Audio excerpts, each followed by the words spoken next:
doing a bowl, you also want to have an assortment of ribs and get to know them and try them.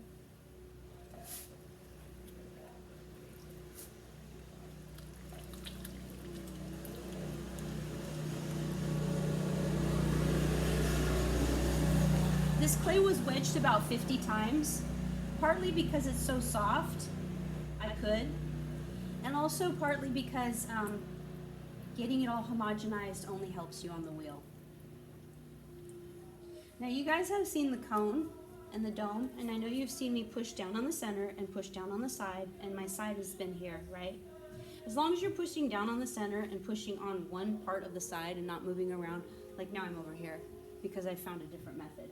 So sometimes when you have a step that you want to try differently and you watch different ways, you can choose different ways to do it as long as you keep the principle.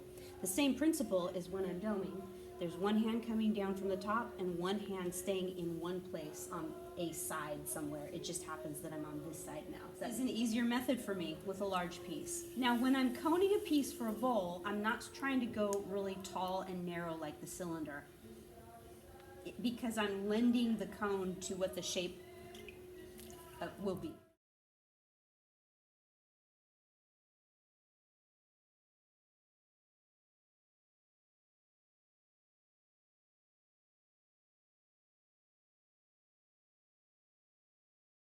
Coning and doming a couple times, 3 times, is like, they call it wedging on the wheel. So it's also good for realigning the particles and getting them all in shape, getting them all in place. All right, we're on center now. And we're gonna start right away thinking of this as a bowl. We're not doing the 90-degree angle. We don't have to go really fast because we're gonna be asking the clay to flare out. We're not gonna want it super wet when we get to that building stage. Right now, the lowest part of the bowl will be the center of the bowl. So you've got this nice diagonal slant that you're going in with. Being mindful to keep the curve nice and smooth, okay? And you want to, on purpose, keep about 1 inch on the bottom so that when you trim and you turn it over, you have options to trim a nice deep foot ring. So we're on purpose leaving 1 inch floor. At the lowest, it's 1 inch. And the lowest part of the bowl needs to be the very center. So you can see I'm sort of starting to finesse this inside curve. Very much not the angle that the cylinder is, okay? And I can come in here like this with 4 fingers and reinforce that diagonal curve. And what I'm doing is I'm compressing the bottom. I'm not trying to make it deeper, but I'm trying to open the bowl up a little bit, make it a little wider, and push some of those rings of clay back through to the bottom. That's compressing the bottom. And you can also do that with a dry sponge. You should soak up the puddles every once in a while, and then you can compress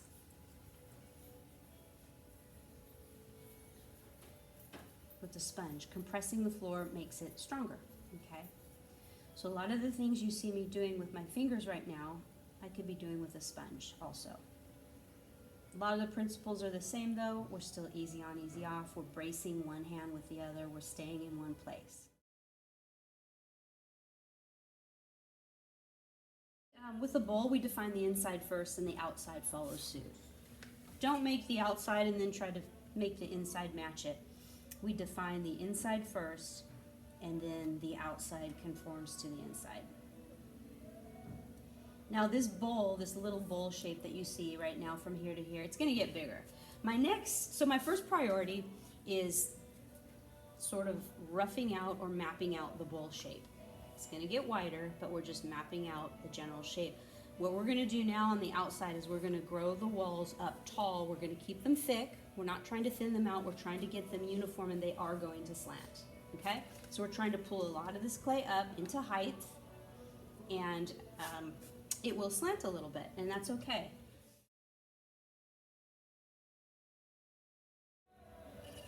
And again, I'm not trying to make thin walls yet. I'm just trying to make uniform walls.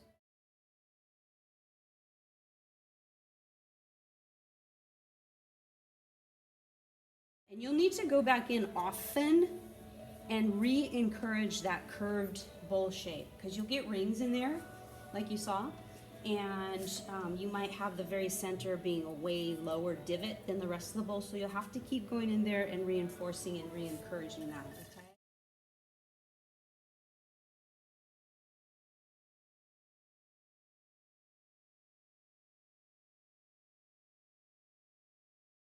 See that I'm holding my finger level so that the top is level, but there's some areas that are a little wider, so I'm giving it a slight pressure here, because as we grow up and flare out, they'll become unwieldy. We're going to ask it to stretch out and grow up and flare out, so we should do a lot of compressing.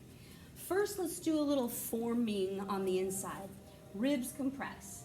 Every one of these ribs is a compressor. They do a lot more than compress. They shape, they carve, they clarify, but whenever they touch the clay, they are compressing it, which is synonymous for making it a stronger wall. Always look at the rib and say, which shape do I want?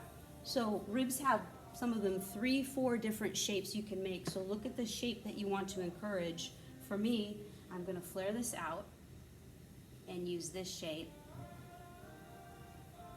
And you're gonna notice with bowls, the compressing that we do works in opposites. And what I mean is, instead of going top to bottom, we go bottom to top. And in a minute, you're gonna watch me on the outside compress go backwards, okay? So compression is stronger when we go opposite. Do you see my right thumb holding the top of this rib that my left hand is holding? So we're always linked up and attached with both hands on the tool. Also, these ribs have these holes in the middle, which are very helpful because the clay has a way of catching the tool and dragging it out of your hand. So get to know the rib and get comfortable with handling it this way, this way, this way, inside, outside. Let's talk about compressing the outside wall. So we're gonna go top to bottom, and we're gonna go right to left. So it's gonna look like a C, okay? That's what we're gonna do a couple times, and we're gonna really get these walls strong, and then we're gonna stretch them out into a bowl shape. You have to compress first. You have to move your body around with it. This is not just something where you let elbow down does the work. Your whole body is into this. So you can see I'm moving with it. I'm just trying different ribs that are firm and not very flexible. You will have to angle the rib so that it can touch all the surface area.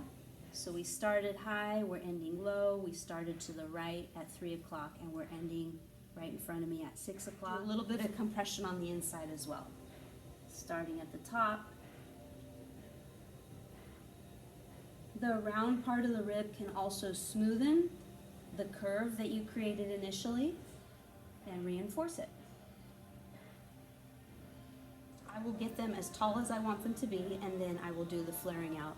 The flaring out should be the last thing. So we have strong walls. We're going to thin them out now to about 3/8 of an inch to maybe 1/2 of an inch. And this will make the height and the width larger. And then we're gonna stretch the rim out. And if we need to compress it again before we do that, we will. Now this thick area down here, we will be doing some shoulder trimming after the piece is removed from the wheel. But this area that resides low is clay that can be brought up into height and into the form. And that's what we're trying to do. It's better to use a rib, the wooden rib, to bring that clay up. I'm gonna bring this clay up with the wooden rib. And in heightening the walls, I've lost a little bit of the shape. So I'm just gonna reinforce the shape on the inside and outside again. And as I'm doing that, I can start to give the bowl form. Okay, this is a lot of stretching and flaring. We're asking this piece of clay to stretch out and to flare, and it's cooperating with us. And that's because we've compressed the walls.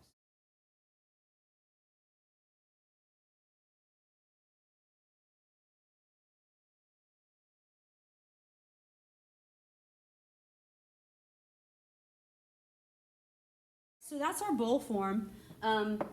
If I want to increase the roundness or bring the roundness out more, I can. And this will depend on how thin your walls are and how much stretch you feel you have left in your clay, how compressed you feel it is.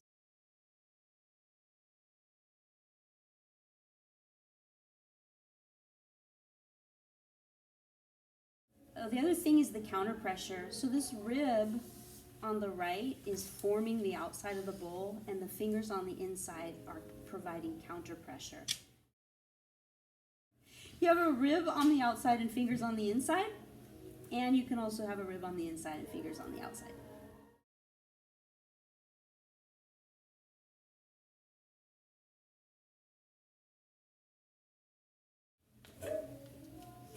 You do want to compress the rims.